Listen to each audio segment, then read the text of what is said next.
Bonjour à tous et bienvenue sur cette première vidéo sur la fête de Pessah. Parfois, il y a des parties de la pratique juive qui nous sont tellement familières qu'on ne s'interroge même plus à leur sujet. On ne se pose plus de questions parce qu'on prend pour acquis les choses comme elles sont. C'est ce que j'appelle l'effet berceuse. Par exemple, prenons une berceuse classique. Bercer le bébé au sommet de l'arbre. Lorsque la branche se cassera, le berceau tombera. Et en bas ira le bébé, etc., etc. Alors il est certainement possible d'endormir un enfant en chantant ça. Mais si votre joli bébé écoutait véritablement ce que vous lui chantiez, de nombreuses questions se bousculeraient alors dans sa tête. À quelle hauteur se trouvait le berceau ? Est-ce que quelqu'un a appelé la police ? Mais qui a bien pu placer le berceau sur une branche ? Sa mère essayait-elle de s'en débarrasser ? Pourquoi tu me chantes cette chanson, toi ? Est-ce que toi aussi tu cherches à me tuer ? Mais en réalité, personne ne se pose ces questions. Votre enfant s'endort. Il a entendu ces mots tellement de fois qu'il ne les écoute plus. Parfois, on fait pareil avec les rituels religieux. On les a fait tellement de fois que c'est comme ça, on ne se pose plus de questions. On ne peut même plus s'imaginer que cela puisse être autrement. Année après année, on refait le Seder. On lit les mêmes mots. C'est comme ça. Et si on essayait de regarder la Haggadah avec un regard neuf ? Si on réfléchit au texte traditionnel de la Haggadah ? On le trouverait étonnant. Pendant cette soirée, on accomplit la mitzvah centrale de raconter l'histoire de la sortie d'Égypte à nos enfants, à la date anniversaire de la nuit où nous avons été libérés. Si vous étiez en charge de rédiger la Haggadah, un texte standard que les Juifs du monde entier liraient pour raconter à leurs enfants ce qui était arrivé, si vous deviez chercher un texte dans la Torah sur lequel vous basez pour raconter la sortie d'Égypte, quel livre est-ce que vous iriez regarder ? La plupart d'entre nous chercheraient dans le livre de l'Exode, le Sefer Shemot. Le livre de l'Exode contient de nombreux chapitres qui relatent en détail la sortie d'Égypte. On aurait alors repris les textes qui racontent en détail les 10 plaies par exemple, ou ceux qui décrivent le triomphe des Juifs, ou encore celui de l'ouverture de la mer Rouge. J'aurais mis tous ces versets dans la Haggadah si je devais la rédiger. Mais ce n'est pas moi qui les rédigeais, et tous ces versets n'ont pas été choisis. Pourquoi ? Ouvrez votre Haggadah et vous verrez que les versets qui sont cités pour structurer la Haggadah ne sont pas du tout tirés du livre de l'Exode. On commence avec les premières questions Manishtana, puis les 4 sortes de questions, mais aussi l'histoire de Rabbi Akiva à Bnei Brak, etc., etc. Tous ces versets que vous récitez chaque soir du Seder en famille, ces versets ne proviennent pas du tout du livre de l'Exode. Ils relatent en fait des événements qui se passent 40 ans après la sortie d'Égypte, alors que Moshe prépare les Bnei Israël à un futur bien plus lointain que la sortie d'Égypte. En réalité, il les prépare à leur installation en terre d'Israël. Regardons ensemble le Sefer Devarim. Regardez ce qu'il dit. Ve'haya ki tavo el haaretz, asher Hashem Elokecha noten lecha nachala. Quand tu seras arrivé dans le pays que Dieu te donne en héritage, ve'la karta mereshit kol peri ha'adama. L'agriculteur prendra tous les prémices de ses fruits et devra les amener au temple, mettre tous ses fruits dans un panier qu'il placera devant le Kohen. Alors, il devra faire cette déclaration. Igatti hayom lachem Elokecha kivati el haaretz. Je déclare devant Dieu que je me suis installé dans le pays que Dieu avait promis à mes ancêtres. Il raconte ensuite une histoire. Regardons cette histoire ensemble. Arami Oved Avi, dit l'agriculteur. Mon père était un araméen errant. Selon les commentateurs classiques de la Torah, comme le Sforno, il s'agit de Yaakov. Yaakov dans la maison de Lavan. Vayered Mitzraïma, mais il quitta la maison de Lavan et retourna en Canaan. Mais il n'y resta pas, il descendit en Égypte. Vayagor Sham Bimtemeat, il y vécut étranger peu en nombre. Vayi Sham Legoy Gadol Atzum Varav, puis y devint une nation considérable, puissante et nombreuse. Vayareu Otanu à Mitzrim, les Égyptiens nous maltraitèrent. Vaya Anunu, nous opprimèrent et nous imposèrent un dur servage.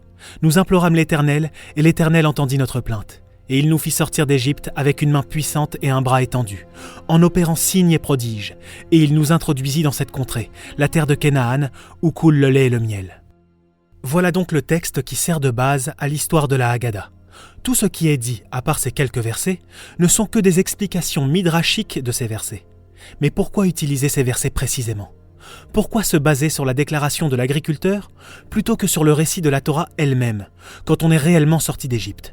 Pourquoi la Haggadah fait cela ? J'aimerais vous proposer une théorie. Voilà ce que je pense. La Torah nous dit qu'on doit raconter à nos familles l'histoire de la sortie d'Égypte. Mais pourquoi ? Pourquoi raconter encore cette histoire ? S'agit-il de raconter simplement une histoire, de relater des faits ? Ou bien y a-t-il un message à faire passer à travers cette histoire ? Les histoires de la Torah ne sont jamais des choses simplement objectives, elles sont subjectives. Il y a un peu de nous dans l'histoire, il y a une perspective à partir de laquelle on raconte l'histoire. Alors quelle perspective doit-on adopter quand on raconte la sortie d'Égypte ? Peut-être que la Torah nous dit qu'on doit s'inspirer de l'agriculteur. On ne doit pas simplement décrire les faits, on doit raconter l'histoire de sorte que l'on donne un sens à ce qui s'est passé, à l'instar de la déclaration de l'agriculteur. Regardons cela ensemble. Que fait en réalité l'agriculteur ? Eh bien, il remercie Dieu.